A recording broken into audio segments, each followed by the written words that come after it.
Isa na namang nakapangingilabot na kwento mula sa mga pahina ng Aklat ng Lagim ni Kabano na pinamagatang May Isang Aswang Laban kay Tatapurong, ikatlong bahagi. Mga kwento ng lagim ni Kabanong.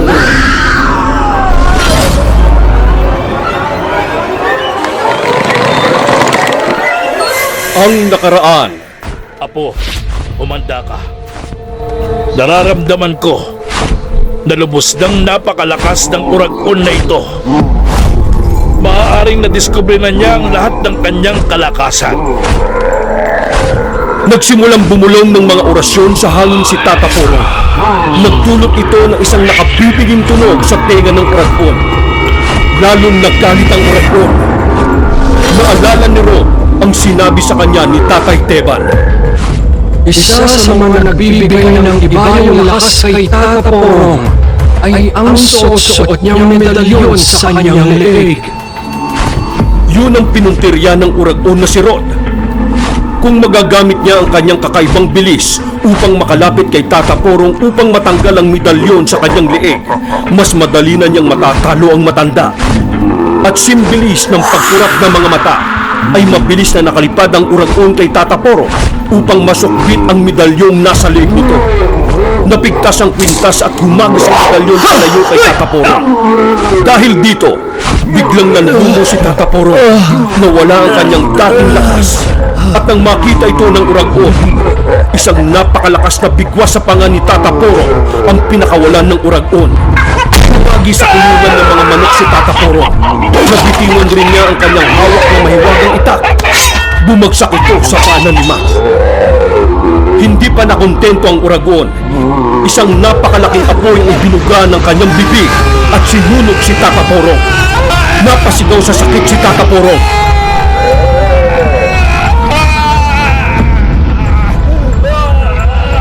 Agad na pinulot ni Mac ang mahiwagang itak at inihagis ito sa uragon. Wag! Itigil mo yan, Rod! At nadaplisan sa leeg ang uragon na si Mac dahil sa tanso at katas ng kalamansi na nasa mahiwagang itak. Nang hina kaagad ang uragon at dali-dali itong lumipad papalayo. Hindi ba tayo tapos, Mac? Babalik ako! Babalik ako upang kayong dalawa naman ni Belen ang pagpatayin ko! Babalik ako! Agad na kumuha ng kumot si Mac upang balutin si Tatapurong nito at para mapatay ang apoy na bumabalot sa kanyang katawan. At nang mapatay na ang apoy, Tatapurong! Tatapurong! Magsalita kayo!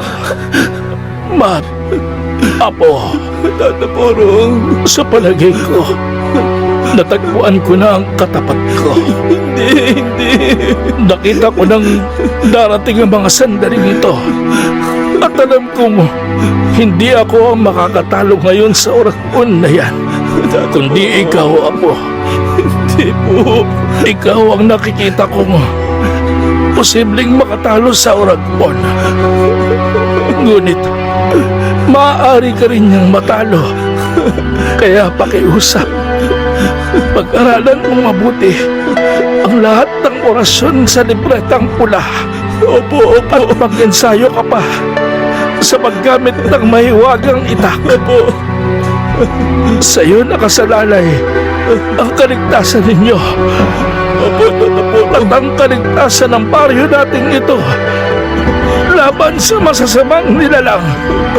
At higit sa lahat, laban sa uragon. Hindi, Tatapurong! Hindi ka maaaring mamatay! Tayo ang lalaban sa uragon! Hindi ko kaya ito nang wala ka! Tatapurong! Tatapurong!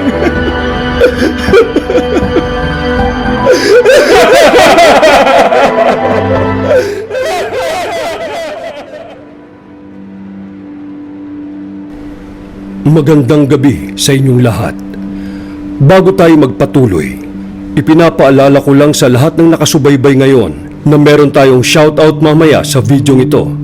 Sa lahat ng mga bagong subscribers at mga bagong nag-join sa ating ganap na kasangga ni Kabanong Community Group, ay isa-shoutout natin ang kanilang mga pangalan. Kaya sa mga hindi pa nagsusubscribe dyan at hindi pa nagjo-join, gawin nyo na ito ngayon na, dahil may kasabihan tayo na kung sino man ang magsusubscribe at magjo-join ngayon ay makakatanggap ng napakagandang pagpapala, at sa mga hindi nag-i-skip ng ads ay lalo rin kayong papalarin. At ngayon, sa ating pagpapatuloy, Tata Porong! Tata Porong! Hindi ka maaaring mamatay! Hindi!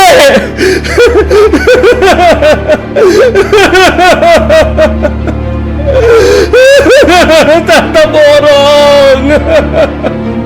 Tata Porong! Humahangos na tumakbong papalapit si Belen kina Tata Porong at Matt. Kanyang napulot ang napigtas na medalyon ni Tata Porong. Tata Porong, Lolo, narito ang medalyon ninyo. Lalakas kayong muli. Mabubuhay kayo. Huwag niyo po kaming iwan. Tata Porong. Rod! Sinusumpa ko sa hukay ng aking ama at sa labi ni Tata Porong. Dalawa sa mga mahal ko sa buhay ang pinatay ng lahi niyong mga Uragon. Isinusumpa ko, ipaghihiganti ko sila. Patuloy kong pag-aaralan ng orasyon ay binilin sa akin ni Tata Porong. At hahasain ko ang sarili ko sa paggamit ng mahiwagang itak. At hindi ako titigil hanggat hindi ko na itatarak sa puso mo ang itak na ito. At ipagpapatuloy ko rin ang pagtulong sa mga tao, Tata Porong. Lahat ng mga aswang at masasamang nilalang ay uubusin ko. Isinusumpa ko! Isinusumpa ko! Halos buong magdamag na umiyak sina Matt at Belen sa pagkamatay ni Tata Porong. Halos buong bayan ay nakiramay at nagluksa sa pagkamatay ng kanilang bayani. Marami ang nalungkot, ngunit marami rin ang nagalak. Natuwa ang mga aswang na naninirahan sa kanilang lugar. Naisip nila na magiging malaya na naman sila sa paghahasik ng lagim. Ngunit nagkakamali sila. Hindi nila alam na mas malakas pa ang pumalit kay Tata Porong. Halos gabi-gabi ay may napapaslang si Matt na mga aswang. Inaral rin niya ang makapanggamot at lumaban sa mga mangkukulam at mga mambabarang. Ngunit walang Uragon na bumalik sa lugar nila Matt. Maaring nagpapagaling muna ito sa tinamong malalim na sugat ng tama nito sa leeg nang hinagis ni Matt ang mahiwagang itak sa kanya. Dumating ang kabuwanan ni Belen. Si Nanay Gloria na dating natulungan ni Tata Porong ang tumulong kina Matt na madala sa isang kumadrona si Belen. Pansamantala ay doon muna kina Nanay Gloria nagpahinga si Belen, habang si Matt ay abala sa pagtulong sa kanyang mga kababaryo at paghahanap kay Rod. Samantala, sa bahay ni Tatay Teban, mag-aalas 10 na ng gabi. Tulog na si Belen at si Tatay Teban naman ay inaayos pa ang mga kalakal niya na dadalhin niya ng maaga sa talipapa kinabukasan. Sa kwarto ni Rod, nangangatog siya sa ginaw sa tindi ng taas ng lagnat nito. Kinukumbulsyon na siya. Napakalaki ng wakwak sa leeg ni Rod, sanhi ng hiwa ng mahiwagang itak na gawa sa tanso at katas ng kalamansi na tanging makakatalo sa Uragon. At mula noong huling pakikipaglaban niya kina Tata Porong at Matt, ay hindi pa siya muling nakakain ng laman ng tao o nakapanggahasa man lang ng isang babae. Kaya naging mabagal ang kanyang paggaling sa tinamong sugat.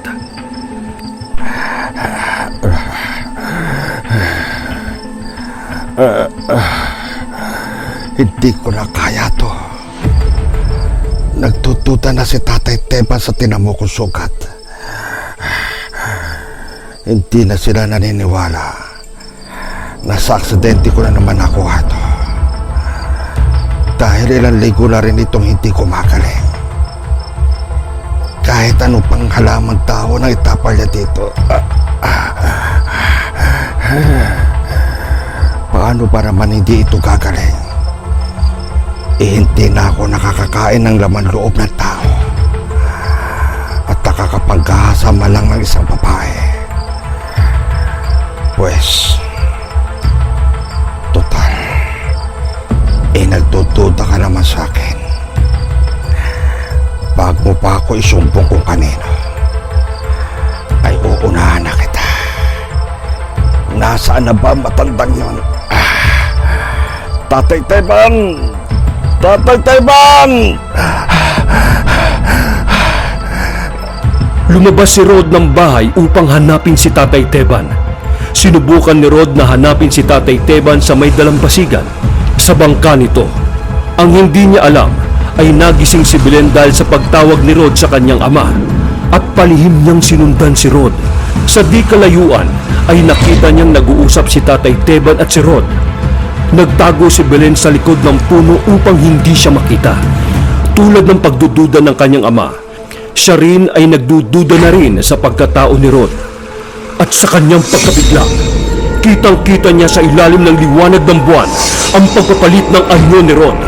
Kitang-kita ni Belen ang paglabas ng mga pangil ni Rod at mga mahabang kuko sa kanyang mga daliri.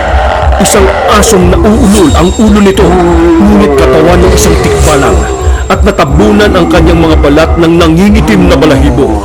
Lumabas ang pagkalaki-laking pakpak ng paniki sa kanyang likod. Hindi na nakatakbo si Tatay Teban dahil agad nitong sinakmal ng uragon na si Rod sa leeg. Wag! Rod! Awa ka sa akin! Huwag mo akong patayin! Wag!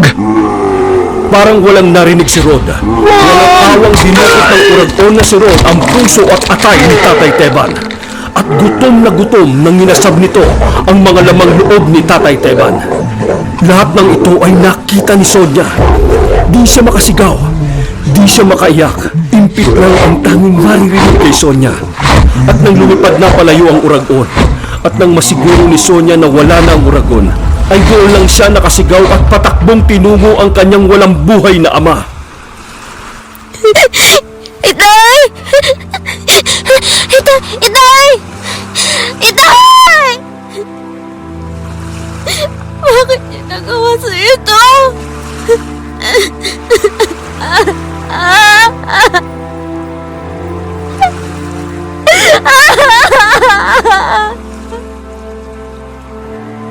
Demonyo ka talaga, Ron! Pagkatapos ka namin tulungan, alagaan at ituring na para ka pamilya.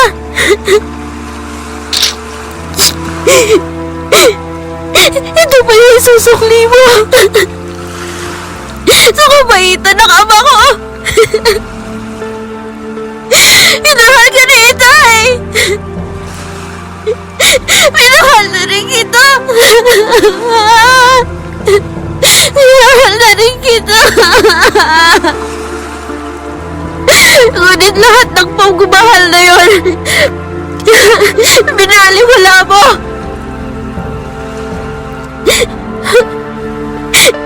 Papatayin kita, Ron! Papatayin kita! At naalala ni Sonia ang unang araw na nakita nila si Rod sa dalampasigan at dinala nila ito sa kanilang bahay. Eto na po, Tay. Tinolang manok. Pasensya ka na at medyo kunti na lang yung natira sa ulam namin kanina. Manong... Rod na lang itawag mo sa akin.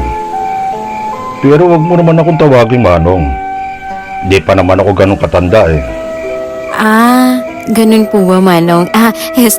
Rod pala. Baka gusto mo ng sausawan? Ipaghihiwa kita ng kalamansi at ilalagay ko sa patis. Huwag na. Hindi na, medyo nangangati ako pag nakakakain ako ng pagkain may kalamansi at patis. Kaya hindi na rin ako kumakain ng kalamansi. Kalamansi. Ito ang pagkain hindi na binili at hinain sa hapagkainan nila Sonia mula nang tumira si Rod sa kanila. Naisip ni Sonia na maaaring ang kalamansi ay pwedeng makapatay sa aswang na uragon. Hindi na siya nagsayang ng oras pa. Walang masama kung susubukan niyang pakainin ng pagkaing may kalamansi si Rod. Kailangan niyang magmadaling umuwi. Kailangan niyang maunahang makauwi si Rod sa bahay. At nang makarating si Sonia sa bahay, ay agad niyang ininit ang paboritong ulam ni Rod na ginataang suso. At nilagyan niya ito ng katas ng napakaraming kalamansi na nakuha niya sa bakuran ng kanilang kapitbahay. Maya-maya pa ay narinig na niya ang pagaspas ng pakpak ng uragon na si Rod. Maaring nang biktima pa ito ng iba bago ito bumalik. At mula sa likod ng bahay ay pumanhik si Rod ng walang suot na t-shirt at nakapantalon lang ito. Sonia, gising ka pa pala. Anong ginagawa mo? Ginutom ako eh. Kaya ininit ko yung paborito mong ulam para sana saluhan mo kung kumain ngayon. Kaso, pagtingin ko sa kwarto mo, wala ka naman dun. Ganon din si Itay. Wala kayo pareho. Saan ka ba nanggaling? Nag-aalangang sumagot si Rod. Ayaw pa rin sana niyang patayin si Sonia dahil medyo napamahal na rin sa kanya ang babae. Galing ako sa dalampasigan. Tinutulungan ko si Tatay Teba sa mga kalakal niya para bukas. Tapos, naligo na rin ako sa likod bahay. Kaya wala akong suot na t-shirt. Pasensya na ha. Hindi ko naman alam na gising ka na eh. Ganun ba? Sige, mukhang gutom ka na. Mabuti pa kumain ka na muna ng paborito mong ginataang suso. Dahil sa nabalot ng gata at masarap na amoy ng suso, di na amoy ni Rod na may kalamansi pala ang ulam na inihain ni Sonia. Huli na nang malasahan niya ito. Ano to, Sonia? Anong nilagay mo dito sa pagkain ko? Kalamansi, Rod. Ang kinaayawan mo, kalamansi! Akala mo ba? Hindi ko nakita ang ginawa mong pagpatay sa itay ko! Sa kabila ng ginawa namin para sa'yo! Ito pa! Ito pa yung igaganti mo sa amin! Ha? Walang iya ka! Ngayon, Rod, mamamatay ka! Mamamatay ka!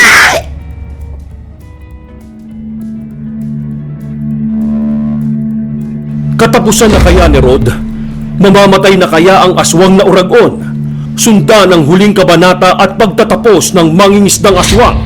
Kaya sa mga hindi pa nakaka-subscribe, mas mabuting mag-subscribe na kayo para ma-notify kayo kaagad sa susunod na pag-upload ko ng susunod na yugto ng ating kwento. At pindutin nyo na rin ang join button para maging ganap na kasanggana kayo ni Kap Banong at masuportahan nyo ang paggawa ng mga ganitong klase ng video. Bago tayo magtapos ay mag-shoutout muna tayo sa mga bago natin mga subscribers. Sila ay sina Narites Agapito Agrabiador, John Alfonso TV, Boris Gogol Channel, Dance Dencio, Jen Timban Stories, Aswang Stories, Black Maria, Miss Mars, ang Manunulat Horror Stories, Kaba Horror Podcast, Imogen, Antingera, at Bunganga ng Lagim, Doha Doha, Friends Mine Aurelianes Ramos, and Nat Aquino. Special shoutout kina ganap ng kasangga ni Kabanong Monica Nuciel Urbano and Shasha Sudario. Special thanks rin sa ating special guest, Bernie Malihana ng Bunganga ng Lagim bilang Tata Porong, Miss Shaila Hart ng Antingera bilang Bilen at Nanay Gloria, Von Caballero ng Kaba Horror Podcast bilang Tatay Teban at Binatilyo, Imogen bilang Sonia, Bobot Sale bilang si Rod ang mangingisdang aswang na uragon. Story by Bobot Mat Sale, written by Noel Urbano. Maraming salamat sa inyong pagsubaybay at pagsuporta dito sa Aklat ng Lagim ni Kap Banong.